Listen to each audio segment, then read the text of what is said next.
Hi friends, இன்றைக்கி tofu 65 தான் பண்ண போகிறேன். டோஃபுங்கிறது பன்னீர் மாதிரி தான். சோயா பால்லேருந்து எடுக்கிறது, பன்னீர் வந்து பால்லேருந்து எடுக்கிறது, டோஃபு வந்து சோயா பால்லேருந்து எடுக்கிறது. டயட் இருக்கவங்களுக்குலாம் இது ரொம்ப நல்லது. அதில் 65 தான் இன்றைக்கி பண்ண போகிறேன்.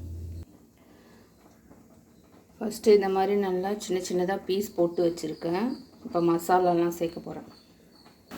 அதில் மசாலாலாம் சேர்த்துட்டேன். மிளகாத்தூள், உப்பு, மஞ்சள் பொடி, பெப்பர் பொடி, இஞ்சி பூண்டு பேஸ்ட்டு, அவ்வளோதான். இதெல்லாம் போட்டு நல்லா மிக்ஸ் பண்ணணும். அதுதான் ஃப்ரெண்ட்ஸ், மசாலா போட்டுட்டேன். உங்களுக்கு வேணும்னா 65 மசாலா மட்டும் போட்டு கூட நீங்கள் ஃப்ரை பண்ணலாம். நான் வீட்டு மசாலா தான் எல்லாமே சேர்த்துருக்கேன். இதை ஒரு 1/2 hour இல்லை 1/4 மணி நேரம் வந்து நல்லா ஊற வைங்க. அவ்வளோதான், ஒன்று ஒன்றா போட்டு இதில் பொரித்து எடுக்க வேண்டியதுதான்.